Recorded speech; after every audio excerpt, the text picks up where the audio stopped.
I think so cause tatisipo.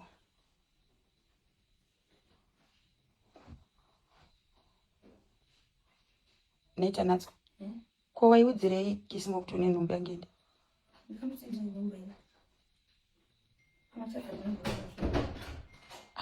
Andi waimudza kuti wakarara naye. Kana pataenda pepe. Ndakufoni ndikati unoziomba kwa kisimo ere. Ukati unokuziya. Ukati ndikati Abuja unoziomba kwa kisimo ere. Ukati anokuziya nere. So kuti I didn't even want to involve you. Pakuti kuti kisimo msiki arikuitira chi? Arikuitira utsinga nere. But Abuja abva ndikuziya. Ndo pandati ndakuyoza se kuzokutora. Pandati ndakuyoza tinochikidzira munhu hatisiya musungisa. Iwewe wabva tanga kutaurira futi kuti ndikuena maloti nema CID ati tisiye pamachipisa ndoyo kuti ma CID chamucho zvazva mapolisa kuzimunhu kuti mungochira ne obviously danga asungwa kuzimunhu ini naso doti asungwe kwese munhu anendishwirirana naye ndiana kuforsa kumsungisa wadingo munhu wati tiza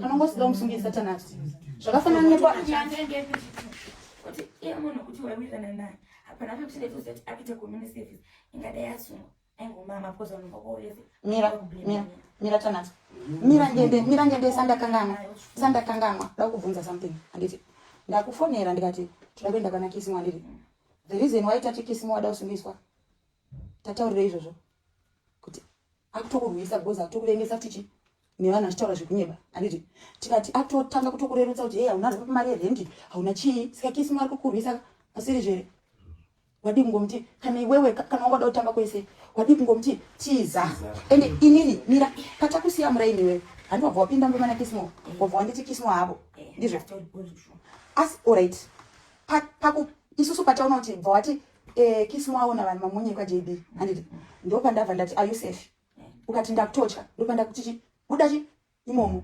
kwidzane kwatatiri anditi ukati azviite because ndoonekwa vanhu vakandimirira ikoko ndikati asisiri danger zvokumsunga waize akutoziva kuti ari kutsvagwa saka hapana pachada kukondinya ende imimi chero ngada kudzoka muchimubata muchamuwane but as long as message yasvika pakuti hapana panoramba achishingirira kozi ari kutaura zvekunyeba but kisimo ari kutorwirawo mushamwari yake iri kumudhirowa iwewe dai usingade kusungisa kisimo tanatswa waidzoka nekumain road but wapinda nemukulozi kuti tikuteere kisimo ari mashure kwako ende chaitoti kisimo azosare wati zvoni handisi safe because vana chairman ndatofonerwa ndichithreatenwa ndopatatisa kada umborara ukati Brian handisi safe asiri izvo vana chairman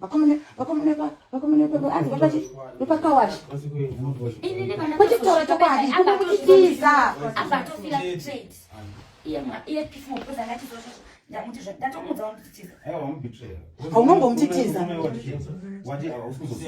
ende wamudza alright isusu kuenda kwataita kana kisimo mira Brai kuenda kwataita kana kisimo reason yatafambira tanatswa yanga iri yekunodhirita machatsi kusungisa saka zvekuti iwo kuti havasi kuda kusungisa chingodhirita machatsi because vada usikana foni asi izvo zvawamudza ndine foni yakisimo ndomusungisirei ndanchimusungisa protector iwewe ende ndanyatsokuudza kuti handisi kuda kumusungisa ndangoti munhu angochizirwa vawamumudza iwewe ukati vada usikana foni tiri kuti uda kuprova kuna ketine iwewe kuti nini ndinoteera magirlfriend andende ndichimamamisa esinya kuprova kuna ketine but kisimo inini chanazomuzira nyaya kuti panomba kwavo charakasunga vanhu vese vetungozoti ndini but iwo tanatswa wangu uchitoda kuti aziyeka kuti ndiwe but iwewe changoitika ndechekuti mission rako iwewe pakanzi pada unyadziswa vanhu tu kisimo neni unochuza kunyadzisa inini wotoisa kisimo pari safe saka mission rako rari nhasi iwewe ringa riri rekuprova keti kuti inini ndiri kufaitira kuti nyaya yako nangendesa kude but ndofaitira kuti nyaya isakude seiyo iri yekunyepa unorara nangenda una nhumbi yangende ndofaitira chii nhumbi yangende yakanyorwa bavi tanatswa sadaro mangwezera iona tete pane madrawings aitika nditi pandazvibata nditi vatati ngatitei muvhoni neupenyu hapana mufana wangu vanhu vakude ndikatokudza kuti ngende chaichaiye haasi kukuda panapo ndakatomudza nezuro ndikati ndikunetsana nangende ari kuti alafu handinomuona chi ndikati ngende ndokumbira 1 month chete ungoporisha chi ndo reason yandikaitira kuti mainini madzoka pakuti ndanda kuti ngende ari kuti munhu ngabve panapo apa maidhi wangu inaita se aenda saka ndakutoti rega mainini madzoke Pakuti naso kwanza lamba nchitisa ngende nayo. Mimi wakadzoka lili. Ngenda kadzinga kalafu. Mwana wangu anenga na miti. Ndio reason ndachagira chi. Ati mimi ndandotomba wataka kuti dzakaidzi kainde kuti musikana wakalafu wanga aripo chiti. Ngenda kataiwa munhu achadomona chi. Ati nini nditaiwa mfano wangu usatye. Ndopanda kusendera namba za Bruno. Pakuti ndine mare. Ndoda kuti kutengera bed wemwana kuti muende. Anditi but iwewe tanatswa uchuza undidraw. Ma voice ma message akwari kwake china. Uchidraw kuti akada usana phone. Tanatswa tendo musana phone. Tendo kumsungiza. Inini tichimusungisire. Mune kuti ndavatanga futi kukutase. Ndavatanga futi kumufilira kuti akazosungwa nokutwa naye because munhu andewirana naye. Twakaenda kunhamo iwewe mira. Twakaenda kunhamo iwewe. Tataura nezvakismo. Wakambondinzwa nditaura nezvakismo inini.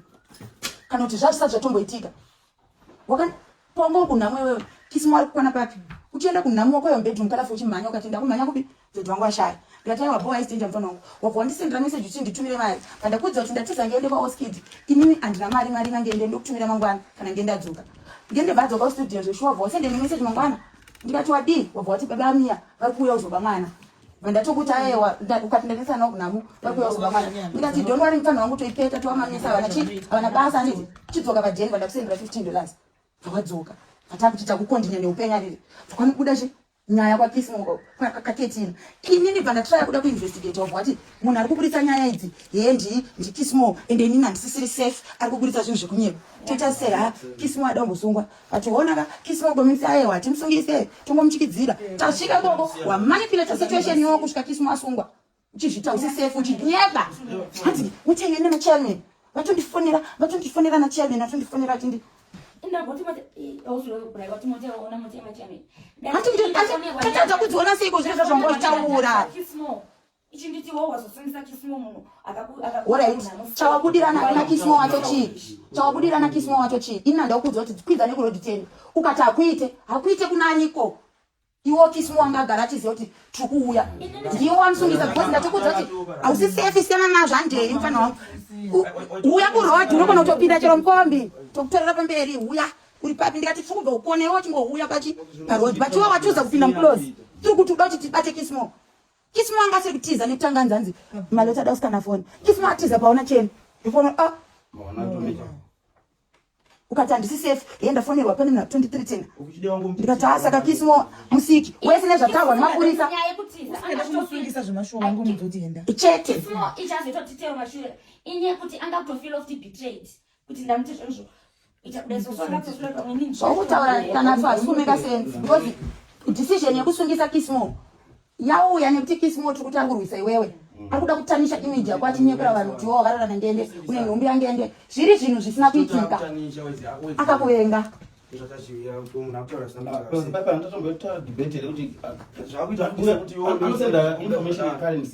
ukati ndabhuti uya anosenda information in current state isati asvika kwatikuenda chalo blame ndikati maybe nyangu yapatatora kamira padeni pepe pamwe ndokune munhu akase angachitaure but pachigezi chekuwangu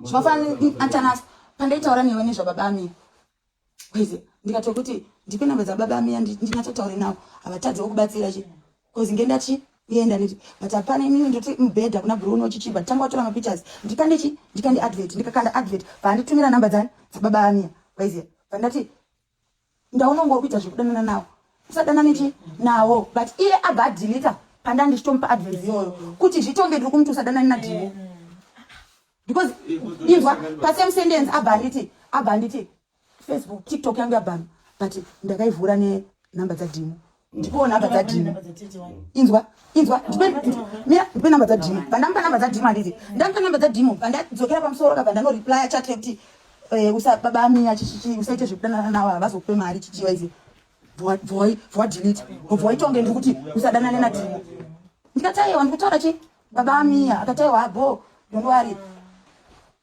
wakuna mukuyokwa kuti vanza baba vamia vada kubamwa zvofana windi pepe kukushtumbize wewe wakakonzeresa hondo tanacho because wainyebera windi wewe kuti ukuitwa nafu kana chiti ndiri held hostage yemalota kalafu vanhu vese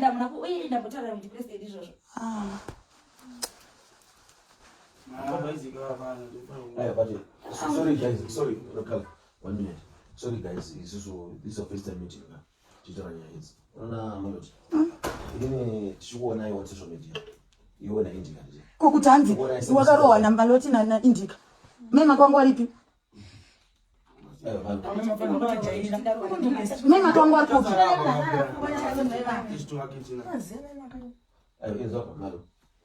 You guys. Yende dana na Junior Spraga. Yenge ndakazondinyenga first day ratikazi yange ndenda ndisine wewe angabonera kopi. Ekuti zvonizvo member kavakandova apo. Asutara zvona chati. Tora zvinhu zvapostwa naKitina. Waize mwana. Pani patata atanga changa akadelete was H2 wazopostwa akabuda ni Chao chaiyo. Matata kutonga different but this same chat. Vana kisimo vatozobudisa chokwadi nekutono tofu tu uda kutonga kuda kushandisa vanhu vese. Wona tipa vanhu 6 uri kuchimuka ne 1 uri kumira naye. Waunozosara ahuna ukukanya munhu wese.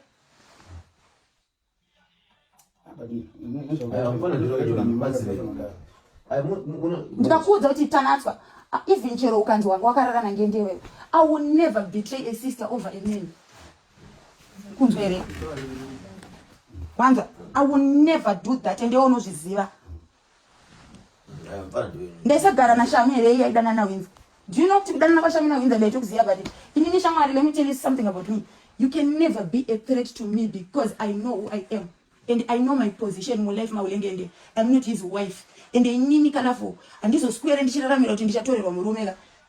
Kana ukatora hasikora ravira ofenza murume isusu. Waize. Kati ndo point unongoda prove uchishaya uchitara zvekunyeba. Apa inini ndinotokubatsira.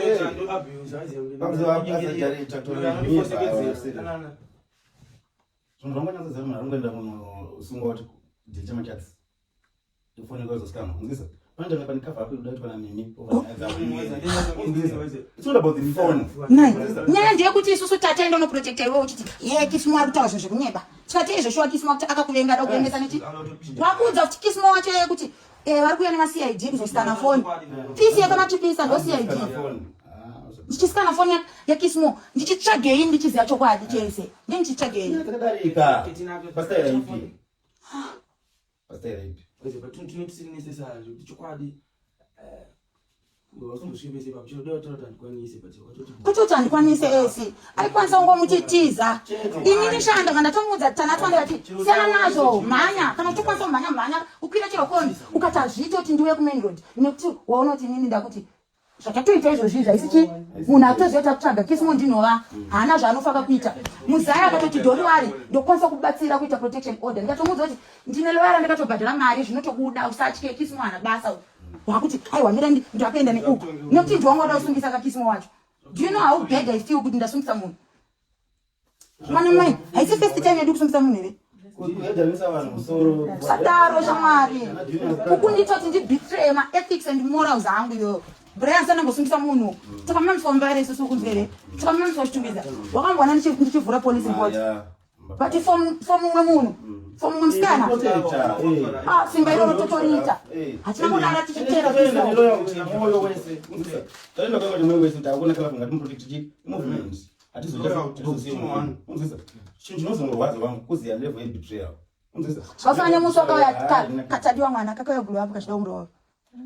Kwanza nditorina inini ndachimekatadzana tadiwa but because of loyalty panguva iyoyo ndechifano tomudza mata.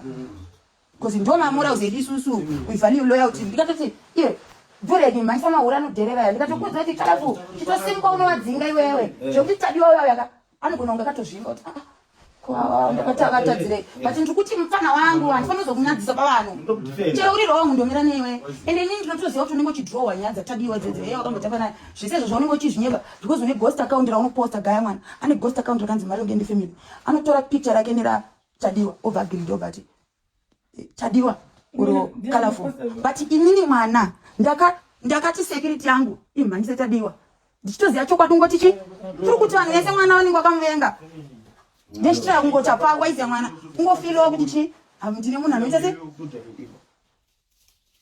ndakatoti dhuregi mahuri anabasa mamhanyise zvokuti tadiwa anogona ngakatoshafa kumaloti ndikaita se but ndechiti ndikufilisawo kuti aiwa mufana wangu usa zvinotaura vanhu hazvina chi ndomira newe babo tozonoti tichipenga but sazofa wakanyeberwa na down that week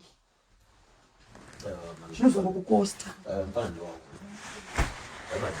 Mfana ndio wangu but achanduraisa izvi. Mfana ndio wangu. Sikatanatswa. Ende ndiri kutofungira kuti baba amira une zvakaipa zvakaudza because baba amira vanoda kuyoshba mwana for what? Nyaya yangu na baba amira akana chandakavaudza. Penda kungoti mwana sei.